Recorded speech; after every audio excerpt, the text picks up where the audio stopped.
बृहस्पतिवार व्रत कथा। प्राचीन समय की बात है कि भारत में एक राजा राज्य करता था। वह बड़ा प्रतापी तथा दानी था। वह नित्य प्रतिदिन मंदिर में भगवत दर्शन करने जाता और ब्राह्मण और गुरु की सेवा किया करता था। उसके दरवाजे से कोई भी याचक निराश नहीं लौटता। वह प्रत्येक गुरुवार को व्रत रखता व पूजन करता था। हर दिन 3 गरीबों की सहायता करता था, परंतु ये बातें उसकी रानी को अच्छी नहीं लगती थी। वह ना ही तो कोई व्रत करती और ना ही किसी को एक पैसा दान में देती थी। वह राजा से भी ऐसा करने के लिए मना किया करती थी। एक समय की बात है कि राजा शिकार खेलने वन में गए। घर पर रानी और दासी थी। उसी समय गुरुदेव बृहस्पति देव साधु का रूप धारण करके राजा के दरवाजे पर भिक्षा मांगने आए। साधु ने रानी से भिक्षा मांगी तो रानी कहने लगी, हे साधु महाराज, मैं इस दान और पुण्य से तंग आ गई हूँ। इस कार्य के लिए मेरे पतिदेव ही बहुत हैं। आप इस प्रकार की कृपा करें कि ये सारा धन नष्ट हो जाए और मैं आराम से रह सकूं। साधु रूपी बृहस्पति देव ने कहा, हे देवी, तुम बड़ी विचित्र हो। संतान और धन से कोई दुखी नहीं होता, इसको सभी चाहते हैं। पापी भी पुत्र व धन की इच्छा करता है। अगर आपके पास धन अधिक है तो भूखे मनुष्यों को भोजन कराओ, प्याऊ लगवाओ, ब्राह्मणों को दान दो, कुआं तालाब बावड़ी बाग बगीचे का निर्माण कराओ, मंदिर पाठशाला बनाकर दान दो।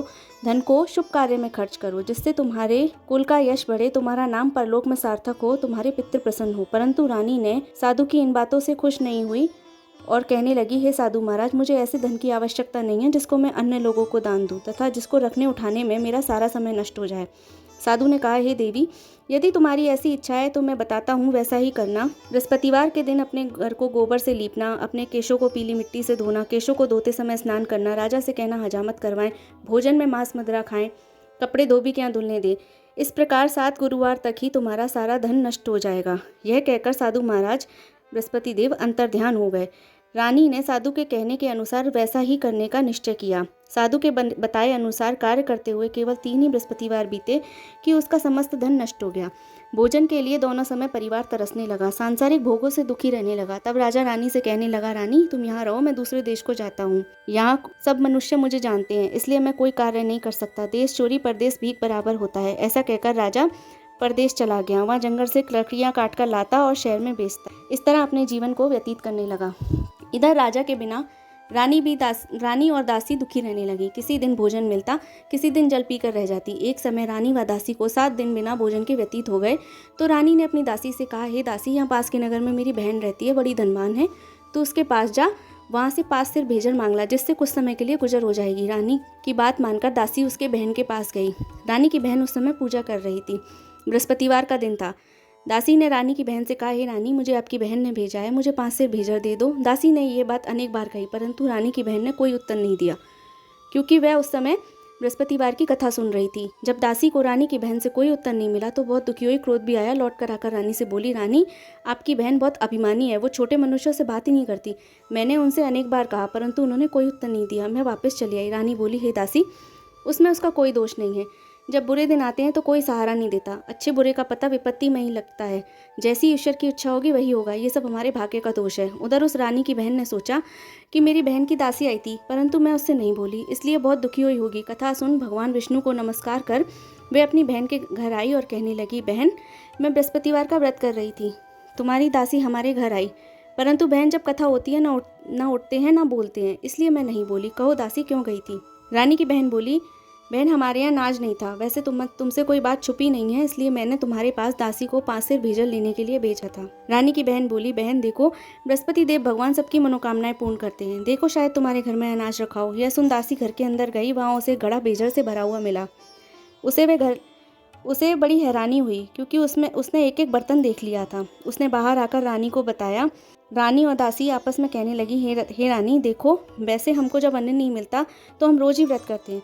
अगर इनसे व्रत की विधि व कथा पूछ ली जाए तो हम उसे भी किया करेंगे। दासी के कहने पर रानी ने अपनी बहन से बृहस्पतिवार के व्रत के बारे में पूछा। उसकी बहन ने बताया, हे बहन, बृहस्पतिवार को सूर्योदय से पूर्व उठ के स्नान करके बृहस्पतिवार का व्रत करना चाहिए, लेकिन उस दिन सर नहीं धोना चाहिए। बृहस्पतिवार के व्रत में चने की दाल मुनक्के से विष्णु भगवान का केले की जड़ में पूजन करें, दीपक जलाएं। उस दिन एक ही समय भोजन करें। भोजन पीले खाद्य पदार्थ का करें।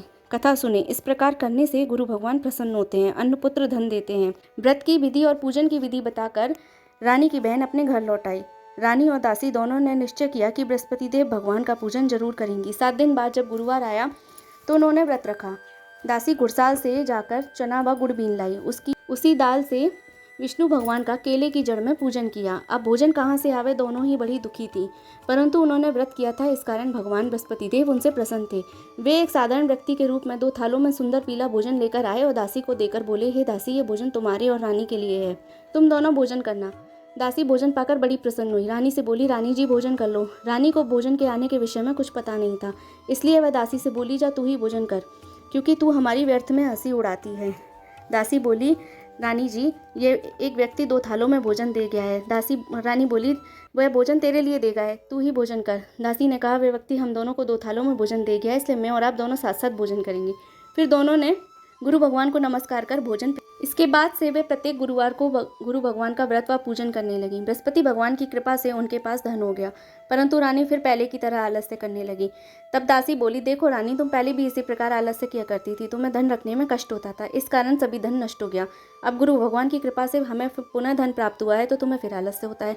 बड़ी मुसीबतों के बाद तो हमने ये धन पाया है, इसलिए हमें दान पुण्य करना चाहिए। भूखे मनुष्यों को भोजन कराओ, प्याऊ लगवाओ, ब्राह्मण को दान दो, कुआं, तालाब, बावड़ी, बाग, बगीचे का निर्माण कराओ, मंदिर, पाठशाला बनवाकर दान दो, कुंवारी कन्याओं का विवाह कराओ, धन को शुभ कार्यों में खर्च करो, जिससे तुम्हारे कुल का यश बढ़े, तुम्हें स्वर्ग की प्राप्ति हो, पितृ प्रसन्न हो।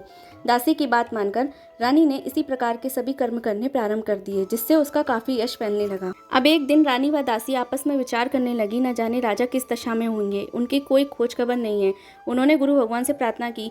भगवान ने रात्रि में राजा को स्वप्न कहा, हे राजा, उठ, तेरी रानी तुझको याद करती है, अपने देश को लौट जा। राजा प्रातःकाल उठा, जंगल से लकड़ियां काटकर लाने के लिए जंगल की ओर चल पड़ा। रास्ते से गुजरते हुए वह सोचने लगा कि रानी की गलती से कितने दुख भोगने पड़े। राजपाट छोड़कर उसे जंगल में आकर रहना पड़ा, लकड़ियां काटकर उन्हें बेचकर गुजारा करना पड़ा। उसी समय बृहस्पति देव एक साधु के रूप का धारण करके आए और राजा के पास आकर बोले, लकड़हारे, तुम इस सुनसान जंगल में किस चिंता में बैठे हो, मुझे बतलाओ। यह सुन राजा के नेत्रों में जल भराया और साधु की वंदना कर बोला, हे प्रभु, आप सब कुछ जानते हो। इतना कहकर राजा ने साधु को अपनी संपूर्ण कहानी सुना दी। महात्मा स्वभाव से दयालु होते हैं। वे राजा से बोले, हे राजा, तुम्हारी पत्नी ने बृहस्पति देव के प्रति अपराध किया था, जिस कारण तुम्हारी ये दशा हुई है। अब तुम किसी प्रकार की चिंता मत करो, भगवान बृहस्पति देव तुम्हें पहले से अधिक धन देखें। देखो, तुम्हारी पत्नी ने बृहस्पतिवार का व्रत प्रारंभ कर दिया है। तुम मेरा कहना मानकर बृहस्पतिवार का व्रत करके चने की दाल, गुड़ जल के लोटे में डालकर केले के पत्ते से भगवान विष्णु का पूजन करो, फिर कथा कहो या सुनो, भगवान तुम्हारी सभी मनोकामनाओं को पूर्ण करेंगे। साधु को प्रसन्न देख राजा बोला, हे प्रभु, मुझे लकड़ी बेचकर इतना पैसा नहीं मिलता जिससे भोजन के उपरांत कुछ बचा सकूं। मैंने रात्रि में रानी को व्याकुल देखा है, मेरे पास ऐसा कोई साधन नहीं है जिससे उसका समाचार जान सकूं। फिर मैं कौन सी कहानी कहूं या सुनूं, ये भी मुझको मालूम नहीं है। साधु ने कहा, हे राजा, तुम किसी बात की चिंता मत करो। बृहस्पतिवार के दिन रोजाना की तरह लकड़ियां लेकर शहर को जाओ, तुम्हें रोज से दुगना धन प्राप्त होगा, जिससे तुम भली प्रकार भोजन कर लोगे व पूजा का सामान भी आ जाएगा। बृहस्पति देव की कथा इस प्रकार है। प्राचीन काल में एक बहुत ही निर्धन ब्राह्मण था। उसके कोई संतान नहीं थी। वह नित्य पूजा पाठ करता, परंतु उसकी स्त्री बड़ी मलिनता के साथ रहती। वह ना ही स्नान करती, ना ही किसी देवता का पूजन करती। प्रातःकाल उठते ही सर्वप्रथम भोजन करती, बाद में अन्य कार्य करती। ब्राह्मण देवता बड़े दुखी रहते, पत्नी को बहुत समझाते, किंतु उसका कोई परिणाम न निकला। भगवान की अनुकंपा से एक समय ब्राह्मण की पत्नी गर्भवती हुई। 10वें महीने उसने एक सुंदर कन्या को जन्म दिया। निर्धन ब्राह्मण कन्या के जन्म से बड़ा दुखी हुआ। धीरे धीरे ब्राह्मण की कन्या बड़ी होने लगी। बचपन से ही उस कन्या की रुचि भगवान विष्णु की पूजा में थी। फिर प्रातःकाल उठते ही स्नान करके भगवान विष्णु की पूजा करने मंदिर में जाती। बृहस्पतिवार का व्रत करके विधिवत पूजा पाठ करती। पूजा पाठ के बाद वह पढ़ने के लिए पाठशाला जाती। रात घर से चलते हुए वह मुट्ठी में जौ भरकर ले जाती और पाठशाला के रास्ते में थोड़े थोड़े जौ गिराती हुई जाती। जब पाठशाला से लौटकर जौ के दाने बीन कर घर में ले आती, वो दाने स्वर्ण में बदले हुए मिलते। एक दिन वह बालिका सोने के दाने साफ कर रही थी, तो उसकी माँ ने कहा, बेटी, सोने के दाने साफ करने के लिए सोने का सूप होना चाहिए। अगला दिन बृहस्पतिवार था। उसने भगवान बृहस्पति देव से पूजा करते हुए प्रार्थना की, हे भगवान, मैंने आपकी पूजा विधिवत की हो तो मुझे सोने का सूप दे दो। भगवान बृहस्पति देव ने उसकी मनोकामना पूर्ण करने का वचन दिया। पाठशाला से लौटते समय उसने रास्ते में सोने के दाने पड़े हुए मिले। उसे वह घर ले आई। उन सोने के दानों को अपनी माँ को दिखाकर वह साफ करने लगी। उसी समय उस नगर का राजकुमार उस लड़की के घर के पास से गुजरा। उस सुंदर लड़की को सोने के सूप में सोने के दाने साफ करता हुआ देख राजकुमार उस पर मोहित हो गया। महल में लौटकर राजकुमार ने राजा से उस लड़की से विवाह करने की इच्छा प्रकट की, तो ब्राह्मण को महल में बुलाकर राजकुमार से उसकी लड़की के विवाह की बात कही गई। ब्राह्मण तैयार हो गया। धूमधाम से लड़की का विवाह राजकुमार के साथ हो गया। दुल्हन बनकर ब्राह्मण की लड़की महल चली गई। लड़की के चले जाने से ब्राह्मण फिर निर्धन हो गया। उसे कई कई दिन भोजन ही नहीं मिलता। बड़ा दुखी होकर एक दिन वह लड़की से पास गया, तो उसने अपने पिता से निर्धनता का समाचार सुन उन्हें बहुत सा धन देकर विदा किया। उस धन से ब्राह्मण के कुछ दिन तो आराम से गुजर गए, लेकिन जल्दी फिर भूखों मरने की हालत हो गई। ब्राह्मण फिर अपनी लड़की के घर पहुंचा तो लड़की ने अपने पिता की बुरी हालत को देखकर कहा, पिताजी, आप कब तक मुझसे धन लेकर जीवन यापन करेंगे? आप ऐसा कोई उपाय क्यों नहीं करते जिससे आपका घर धन संपत्ति से भर जाए? ब्राह्मण ने कहा, मैंने तेरी माँ को बहुत समझा लिया, परंतु उसके अब फूहड़पन नष्ट हो तो घर की निर्धनता भी दूर हो जाए। तब कुछ सोचकर लड़की ने पिता से कहा कि आप माँ को कुछ दिनों के लिए मेरे पास छोड़ जाओ। तो ब्राह्मण अपनी पत्नी को लेकर राजमहल आया। लड़की ने अपनी माँ से कहा, माँ, तुम प्रातःकाल उठकर स्नान आदि करके भगवान विष्णु की पूजा करो, तुम्हारी निर्धनता अवश्य दूर हो जाएगी। लेकिन उसकी माँ ने उसकी एक भी बात नहीं मानी। वह प्रातःकाल उठते ही पुत्री के बच्चों की जूठन उठाकर खा लेती। एक दिन क्रोधित होकर लड़की ने अपनी माँ को एक कक्ष में बंद कर दिया। सूर्योदय के समय उसको उठाया और जबरदस्ती उसे स्नान आदि कराकर मंदिर ले जाकर पूजा करवाई। तो कुछ दिनों तक ऐसा करने से माँ की बुद्धि में परिवर्तन हुआ। बृहस्पतिवार का व्रत वह स्वयं रखने लगी। उसके व्रत रखने से ब्राह्मण के घर विष्णु भगवान की अनुकंपा से धन की वर्षा होने लगी। दोनों पति पत्नी धन संपत्ति पाकर आनंद पूर्वक जीवन यापन करते हुए विष्णु धाम को चले गए। लकड़हारा बने राजा ने साधु से बृहस्पतिवार के व्रत की कथा सुनी और बृहस्पतिवार का व्रत करके भगवान विष्णु की पूजा की। उस दिन से उसकी सभी कलेश दूर हो गए। लेकिन अगले बृहस्पतिवार को कामकाज में व्यस्त रहने के कारण उसने भगवान बृहस्पति देव का व्रत नहीं किया, इसलिए भगवान नाराज हो गए। उसे भूल की सजा दी। उस दिन उस नगर के राजा ने घोषणा करके सबको सूचित किया कि प्रत्येक नागरिक मेरे महल में भोजन करने आए, जो नहीं आएगा उसे अपराधी मानकर दंड दिया जाएगा। लकड़हारे बने राजा ने उस नगर के राजा की घोषणा तो सुनी, लेकिन जंगल से लकड़ी काटकर लाने और उन्हें बेचने में देर हो जाने के कारण वह समय पर भोजन करने नहीं जा सका। अतः राजा के सैनिक लकड़हारे को पकड़कर महल में ले गए। राजा उसे महल में एक कक्ष में बिठाकर भोजन करा रहा था। उसी समय एक खूंटी पर रानी का सोने का हार लटका हुआ था। लकड़हारा अकेला उस कक्ष में भोजन कर रहा था। तभी एक आश्चर्यजनक घटना घटी। देखते ही देखते वह खूंटी हार को निगल गई। थोड़ी देर बाद राजा ने हार को गायब देखा तो लकड़हारे को कारावास में डलवा दिया। लकड़हारा मन ही मन अपने भाग्य को कोसने लगा। तभी उसे जंगल में मिले साधु का स्मरण हो आया और थोड़ी देर में भगवान बृहस्पति देव सन्यासी के रूप में उसके सामने प्रकट हुए। कहा, हे लकड़हारे, तूने बृहस्पति देव का पूजन नहीं किया, इस कारण तुझे कष्ट मिला है। अब तू चिंता मत कर। बृहस्पतिवार के दिन कारागार के दरवाजे पर तुझे 4 पैसे पड़े हुए मिलेंगे। उन पैसों से तू भगवान बृहस्पति देव की पूजा का सामान मंगाना, तुम्हारे सभी दुख दूर हो जाएंगे। बृहस्पतिवार के दिन उसे दरवाजे पर पैसे पड़े मिले। उनसे उन्होंने चना व गुड़ मंगाकर बृहस्पतिवार की कथा कही। तो भगवान बृहस्पति देव ने प्रसन्न होकर उस नगर के राजा को स्वप्न में कहा, हे राजा, लकड़हारे को कारागार से मुक्त कर दो। सुबह राजा ने कक्ष में आकर देखा तो खूंटी पर रानी का हार टंगा हुआ था। राजा ने लकड़हारे को मुक्त कर दिया और उसे धन और आभूषण देकर विदा किया।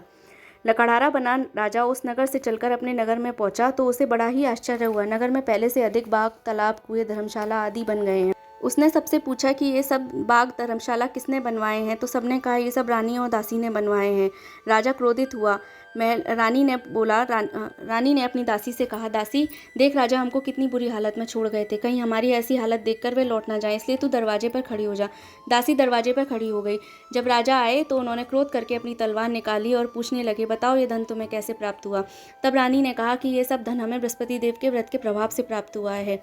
तब राजा ने निश्चय किया कि सप्ताह में 1 बार तो सभी व्रत करते हैं, लेकिन मैं प्रतिदिन व्रत किया करूंगा और दिन में 3 बार कथा करूंगा। अब राजा के दुशाले में हर समय चने की दाल बंधी रहती। वह दिन में 3 बार बृहस्पति देव की कथा कहता।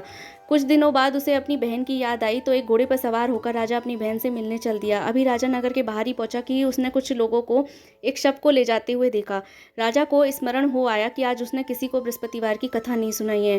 राजा ने उन लोगों से कहा कि भाई, आप मेरी बृहस्पतिवार की कथा सुन लो। वे लोग बोले, हमारा तो आदमी मर गया है, इसको अपनी कथा की पड़ी है। परंतु कुछ बड़े बूढ़े आदमियों ने कहा कि चलो तुम अपनी कथा भी सुना लो। जब कथा आदि हुई तो मुर्दा हिलने लगा। जब कथा समाप्त हुई तो मुर्दा राम राम कहता हुआ खड़ा हो गया। राजा आगे चलने लगा। चलते चलते वह किसान के पास पहुंचा। किसान खेत में हल चला रहा था। राजा ने कहा, अरे भाई, मुझसे बृहस्पतिवार की कथा सुन लो। किसान बोला, जब तक तुम्हारी कथा सुनूंगा तब तक 4 हरैया खेत जोत लूंगा। जा अपनी कथा किसी और को सुनाना। राजा के हटते ही बैल पछाड़ खाकर गिर गए। वह किसान के पेट में जोर से दर्द होने लगा। उसी समय उसकी पत्नी रोटी लेकर आई। उसने किसान से इस बारे में पूछा तो किसान ने राजा की संपूर्ण कहानी सुनाई। पत्नी दौड़ी दौड़ी घुड़सवार के पास गई और उससे बोली, मैं आपकी कथा सुनूंगी, आप अपनी कथा मेरे खेत पर चलकर कहो। राजा ने किसान के खेत पर पहुंचकर कथा कही, जिसको सुन के उसके बैल खड़े हुए व किसान के पेट का दर्द भी ठीक हो गया। राजा अपनी बहन के घर पहुंचा। बहन ने भाई की खूब मेहमानी की। अगले दिन राजा ने देखा कि घर के सभी लोग भोजन कर रहे हैं। राजा ने अपनी बहन से कहा कि बहन, क्या ऐसा कोई व्यक्ति नहीं है जिसने अभी तक भोजन ना किया हो।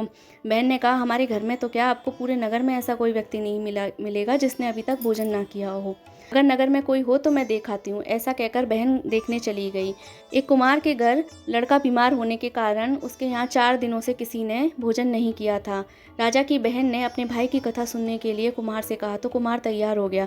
राजा ने वहाँ पहुंचकर कथा सुनाई। कथा सुनकर कुमार का बीमार बेटा ठीक हो गया। अब तो राजा की प्रशंसा होने लगी। एक दिन राजा ने अपनी बहन से कहा कि बहन, हम घर पर जाएंगे, तुम भी चलो। बहन ने अपनी सास से अपनी भाई के साथ चलने की आज्ञा मानी तो सास ने कहा, जाना है तो अकेले जाना, मेरे पोतों को नहीं ले जाना। बहन ने ये सब बातें अपने भाई से कही तो भैया ने कहा, तुम जब कोई बालक ही नहीं चलेगा तो तुम चलकर क्या करोगे। बड़ी दुखी मन से राजा अपने नगर को लौट आया। रानी ने राजा से बोला कि आप इतने उदास क्यों हो। राजा ने कहा, हम निर्वंशी हैं, हमारा मुंह देखने का धर्म नहीं है। तब रानी ने कहा कि बृहस्पति देव ने हमें सब कुछ दिया है तो वो औलाद भी अवश्य देंगे। बृहस्पतिवार के दिन उन्होंने पूजा पाठ करते हुए भगवान बृहस्पति देव से संतान के लिए प्रार्थना की तो भगवान ने उसी रात्रि राजा को स्वप्न में कहा, राजा उठ, सभी सोच त्याग दे, तेरी रानी गर्भवती है। 9वें महीने उसने सुंदर पुत्र को जन्म दिया। राजा रानी जीवन पर्यंत। जब राजा ने खबर सुनी कि उसको पुत्र हुआ है तो उसने अपनी पत्नी से कहा, बहन, जब मेरी बहन आए तो तुम मुझसे कुछ मत कहना। रानी ने कहा, ठीक है। जब राजा की बहन ने समाचार सुना कि और बधाई लेकर अपने भाई के यहाँ आई तो रानी ने कहा, घोड़ा चढ़ी ना आई, खता चढ़ी आई। तब राजा की बहन बोली, भाभी, मैं आपको इस प्रकार न कहती तो आपको औलाद कैसे मिलती। बृहस्पति देव ऐसे ही हैं, जैसी जिसकी भावना होती है सभी को पूर्ण करते हैं। जो भावना से प्रेम पूर्वक भगवान विष्णु का स्मरण करता है, भगवान उसकी सभी मनोकामनाएं पूर्ण करते हैं। बोलो विष्णु भगवान की जय।